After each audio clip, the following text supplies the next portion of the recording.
sang. Maître Abdoulaye Wade est annoncé comme tête de liste de l'opposition aux législatives. Lui-même, il s'est inscrit sur les listes électorales avec sa famille à Paris. Il a annoncé son retour avant l'ouverture de la campagne pour les législatives. Cela vous fait peur?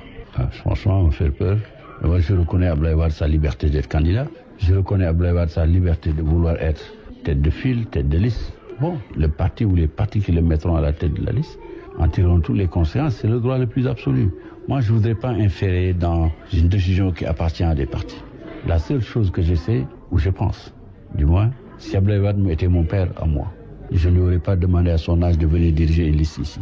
Et certainement, si Abdoulaye Wade avait des liens de sang avérés avec ceux qui prétendent aujourd'hui vouloir mettre Abdoulaye Wade à la tête de le parti politique, ne l'aurait pas fait.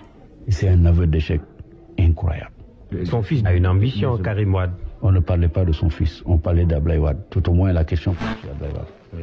J'ai dit c'est un aveu d'incapacité extraordinaire que de dire que nous, qui avons moins de 50 ans, moins de 40 ans, moins de 60 ans, que nous sommes incapables de mobiliser les Sénégalais, qu'il faille faire appel à quelqu'un qui a plus de 90 ans, que je respecte, qui aurait dû rester tranquillement chez lui se reposer avec les services rendus à la nation, qu'on aille le prendre à Paris pour qu'il dirige une liste. Je trouve ça dommage pour eux, mais également dommage pour l'unité du Sénégal. Vous voulez dire que l'opposition n'est pas assez courageuse? Je ne parle pas de l'opposition. Je dis simplement que les gens qui ont insinué aujourd'hui ou sont d'accord pour aller prendre Abdoulaye Wade en fer, aujourd'hui, les têtes de liste d'un quelconque regroupement de partis ou d'un parti, je dis ces gens-là, c'est un aveu d'incompétence et un aveu d'incapacité.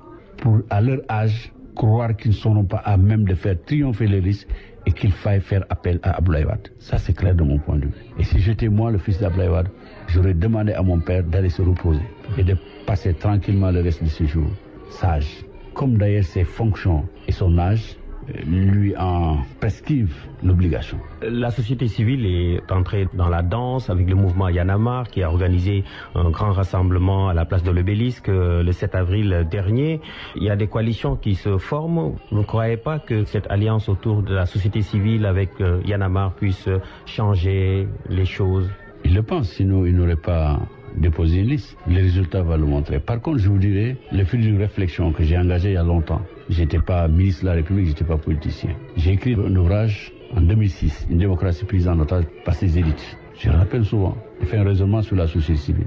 La société civile cesse d'être société civile le jour où il s'engage en politique. C'est un faux débat que de faire croire que la société civile s'est engagée en débat sur la société civile. La société politique, c'est la société politique. Il y a des gens de la société politique qui décident de s'engager en politique, qui utilisent le label de la société civile, mais ils ont quitté la société civile. La société civile non plus n'existe pas par opposition à la société politique. Deuxièmement, par expérience, parce qu'il y en a eu, je n'ai jamais vu la société civile triompher de quelque élection au Sénégal. Depuis. J'ai fait quand même plus de 27 ans de métier de journaliste. J'ai mis au défi tous les gens qui soutiennent le contraire de m'indiquer le pays qui est dirigé par autre chose qu'un parti politique. Ça n'existe pas. Merci beaucoup Abdou Latif Coulibaly. Merci. Je rappelle que vous êtes